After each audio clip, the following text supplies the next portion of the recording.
ये कहानी एक ऐसे कैंपिंग ट्रिप की है जहाँ जंगल बिल्कुल खामोश था। रात बहुत गहरी थी और पास लगा एक कैंप बिना किसी इंसान के मौजूद था। नवीद बताता है उस रात उसने सिर्फ आवाज़ें ही नहीं सुनी थी, बल्कि एक ऐसा साया देखा था जो दूर से उसे देख रहा था और खामोश था। और जब सच सामने आया तो वो चीज़ को देख के उसके रोंगटे खड़े हो गए। लेकिन इस मंजर को समझने से पहले ज़रूरी है कि स्टोरी वहाँ से शुरू की जाए जिस दिन उन्होंने पुरस्कून जंगल में कैंपिंग करने के बारे में सोचा। मगर शायद उनको इस बारे में ज़रा भी अंदाज़ा नहीं था कि दिन में जंगल जितना खूबसूरत लगता है, रात में उतना ही खौफनाक हो जाता है। इस स्टोरी को शुरू करने से पहले मेरी आप सभी लोगों से गुजारिश है कि अगर आपको मेरी वीडियोस अच्छी लगती हैं, वीडियो को लाजमी लाइक कर दिया करें और चैनल को भी सब्सक्राइब कर लें। बेल आइकन पे भी क्लिक कर दें, इससे मेरी नेक्स्ट आने वाली वीडियोस के नोटिफिकेशन आपको मिलते रहेंगे। स्टोरी पे वापस आते हैं। ये स्टोरी हमें हमारे एक व्यूअर ने सेंड किया है जिनका नाम नवीद है और उनका ताल्लुक मुल्तान से है। ये वाक़या 2015 सितंबर का महीना था। जब नवीद की शादी को भी कुछ ही अरसा गुजरा था तो उसने अपनी बीवी के साथ प्लान बनाया कि वो कहीं घूमने के लिए जाएंगे। उन्होंने वादी कश्मीर की तरफ जाने का फ़ैसला किया और वीक्स के कुछ दिन डिसाइड कर लिए। उनकी सारी तैयारी मुकम्मल हो चुकी थी और उन दोनों ने अपना ज़रूरी सामान जैसे कैंपिंग टेंट्स और खाने बनाने की चीज़ें वगैरह लेकर कश्मीर के लिए रवाना हुए। उनका इरादा ये था कि वो पुरस्कून जगहों में एडवेंचर करेंगे, अपने हाथों से खाना बनाएंगे और कुछ वक्त अकेले में गुजारेंगे। इस सफ़र का असल मकसद शहरों की भीड़ से दूर निकलकर नॉर्दर्न एरियाज़ के खूबसूरत और पुरस्कून मंजर का लुत्फ़ उठाना था। नवीद बताता है कि मुल्तान से निकलते वक्त गर्मी काफ़ी थी। धूप इतनी तेज़ थी कि गर्मी की वजह से एसी अपनी पूरी रफ्तार पे चल रहा था। उन लोगों को पहले इस्लामाबाद जाना था क्योंकि रास्ते में उन्होंने अपने कज़न्स को पिक करना था जिनकी अभी नई नई शादी हुई थी। फिर वहाँ से आगे उन्होंने वादी कश्मीर की तरफ निकलना था। कज़न जो नवीद के साथ इस प्लान में शामिल हुआ था उनका नाम नुमान है और वो अपनी बीवी के साथ इस टूर का हिस्सा बने। बहरहाल इन दोनों को पिक करने के बाद वो लोग सफ़र में आगे बढ़ते रहे। जैसे ही वो लोग इस्लामाबाद के आगे खुली पहाड़ी वाले रास्तों में आए, ठंडी हवाओं ने उन्हें ये एहसास दिलवाया कि मौसम आहिस्ता आहिस्ता बदल रहा है। इस एहसास पर उन्होंने एसी बंद कर दिया और गाड़ी की विंडो खोलकर ताज़ा हवा के मज़े लेने लगे। मौसम का ये अचानक से बदलना उन्हें दिल ही दिल में तसल्ली दे रहा था कि उनका ये टूर बहुत अच्छा गुजरेगा। लेकिन उनको ये मालूम नहीं था कि आगे उनके साथ कुछ ऐसा होगा जो सब कुछ बदल देगा। बहरहाल वो सफ़र में आगे बढ़ रहे थे।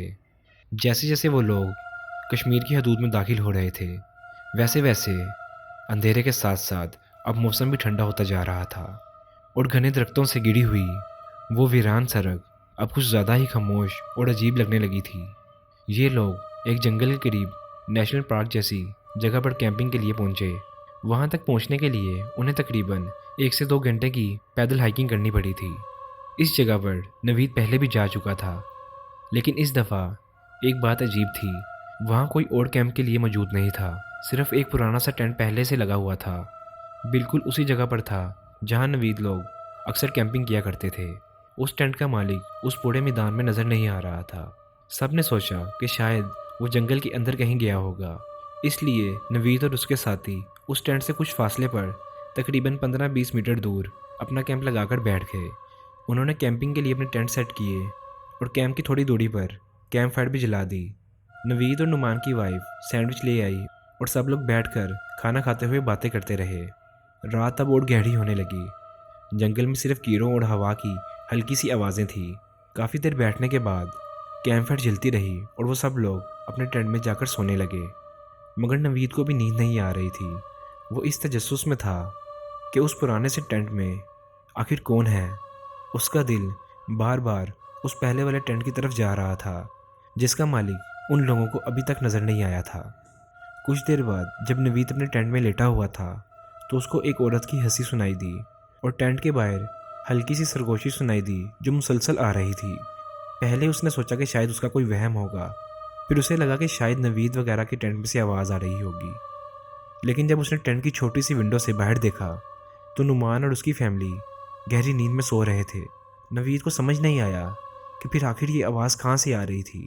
थोड़ी देर बाद जब वो टेंट में लेटा हुआ था, उसे ऐसा महसूस हुआ कि कोई उसके टेंट के बिल्कुल पास से गुजर के गया है। बाहर जो कैंप फायर जल रही थी, उस वजह से किसी का साया उनके टेंट पे वाजिया हुआ था। नवीद ये देखकर फ़ौरन बाहर निकला कि शायद कि सामने वही टेंट वाला शख्स होगा जो अभी जंगल से आया होगा। जब वो बाहर आया तो बाहर कोई भी नहीं था। फिर उसकी नज़र उसी टेंट पर पड़ी। अब उस टेंट के अंदर हल्की सी रोशनी जल रही थी, जैसे कोई टॉर्च या फ्लैश लाइट जल रही हो। नवीद ने जब उस टेंट को गौर से देखा तो उसको ऐसा लगा जैसे एक औरत है जो उस टेंट के अंदर बैठी है। उसका साया नवीद को नज़र आ रहा था। जब नवीद की नज़र उस औरत पे पड़ी, उसी वक्त वो औरत अपनी गर्दन घुमाकर नवीद की तरफ देखने लगी। पहले वो बिल्कुल खामोशी से उसकी तरफ देखती रही। नवीद के दिल में थोड़ा अजीब सा लगा और जहन में सवाल भी उठने लगे कि ये औरत इधर क्यों है, कि वो अकेली उस टेंट में रात के वक्त जंगल में क्या कर रही है। अभी दिल ही दिल में नवीद ने सोचा ही था कि वो औरत ने एक अजीब सी मुस्कुराहट के साथ नवीद की तरफ देखा। उसकी मुस्कुराहट में नवीद को कुछ पुरअसरारियत सी लगी।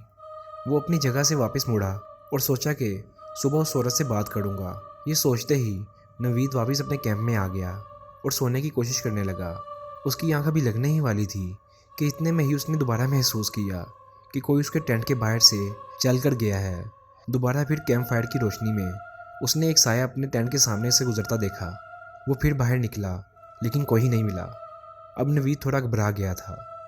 उसने सोचा कि उसे अपनी वाइफ और नुमान वगैरह को इस बारे में बताना चाहिए। नवीद अपने टेंट से बाहर निकला और नुमान के टेंट के पास गया और आवाज़ दी तो कोई जवाब नहीं आया। उसने टेंट खोलकर देखा तो दोनों अंदर नहीं थे। रात के तकरीबन 2 बज रहे थे और उनके टेंट में कोई भी नहीं था। ये देख के नवीद घबरा गया। वो टॉर्च लेकर नुमान को ढूंढने लगा। उसने नाम लेकर पुकारा, लेकिन कोई जवाब नहीं आया। फिर उसकी नज़र दोबारा से उसी पुरअसरार टेंट पर पड़ी। इस दफ़ा उस टेंट के अंदर वो औरत रो रही थी। रोने की आवाज़ बिल्कुल वाजिया आ रही थी। नवीद को लगा कि शायद उसको कोई परेशानी है। तभी वो रात को एक अकेली औरत उस टेंट में है। वो धीरे धीरे उस टेंट के पास गया और पूछा कि क्या मदद चाहिए। वो औरत चुप नहीं हुई, रोती रही। टेंट की जिप हल्की सी खुली हुई थी।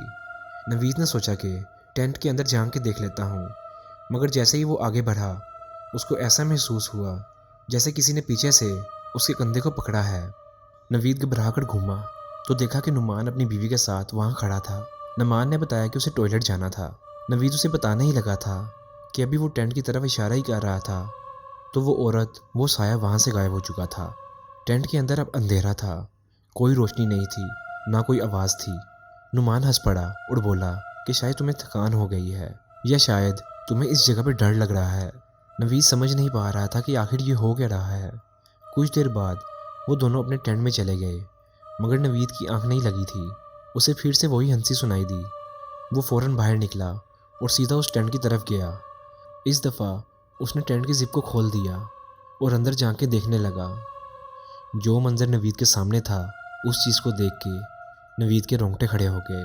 अंदर एक औरत की लाश पड़ी हुई थी। लाश बहुत बुरे तरीके से सड़ चुकी थी। नवीद उस लाश को देखकर चीख पड़ा। नवीद की वो आवाज़ सुनकर नवीद की बीवी और नुमान वगैरह सभी लोग भागकर नवीद की तरफ आए। सब ने वो मंज़र देखा और उस मंज़र को देखकर इनके जिस्म में खून जम गया था। अब रात के 3 बज रहे थे और वो उस पहाड़ में जंगल के बीच एक मैयत के साथ थे। अब कोई भी वहाँ रुकने की हिम्मत नहीं कर पा रहा था। उन चारों ने वो रात एक ही टेंट में जाके गुजारी। फिर सुबह होते ही सब ने अपना कैंप समेटा और जंगल की अथॉरिटीज़ को सब कुछ बता दिया कि उन्होंने वहाँ ऊपर एक लाश को देखा है। बाद में जब जंगल की अथॉरिटीज़ नवीद को साथ लेकर उसी जगह वापस गई जहाँ रात को कैंप लगा हुआ था, तो वहाँ वो मंज़र बिल्कुल बदला हुआ था। उस जगह पर ना कोई पुराना टेंट था और ना ही कोई औरत की लाश। जंगल बिल्कुल खाली और खामोश था, जैसे वहाँ कुछ भी ना हुआ हो। अथॉरिटीज़ ने कहा इस जगह में कुछ दिनों से कोई कैंपिंग रिपोर्ट नहीं हुई और उन्हें वहाँ किसी लाश की रिपोर्ट भी नहीं मिली। अथॉरिटीज़ ने सिर्फ इसे गलतफहमी या थकान का असर कहकर बात ख़त्म कर दी, मगर नवीद के लिए ये सिर्फ गलतफहमी नहीं थी। आज भी जब वो उस जंगल का सोचता है, उस औरत की मुस्कुराहट उसके जहन में आ जाती है। उस रात के बाद नवीद ने दोबारा कभी जंगल में कैंपिंग नहीं की, क्योंकि उसके लिए वो जगह सिर्फ जंगल नहीं रही बल्कि एक ऐसी याद बन चुकी थी जो हर रात उसके ख्वाब में ज़िंदा हो जाती है। आज की स्टोरी में सिर्फ इतना ही। अगर आपको ये स्टोरी अच्छी लगी है, इस वीडियो को लाइक करें और शेयर करें और हमारे यूट्यूब चैनल को जाकर सब्सक्राइब करें। बेल आइकन पर भी क्लिक करें, इससे आपको हमारी आने वाली वीडियोस के नोटिफिकेशन मिलते रहेंगे। मैं मिलता हूँ आपको एक नेक्स्ट वीडियो में। तब तक के लिए अपना ख्याल रखें। अल्लाह हाफिज़।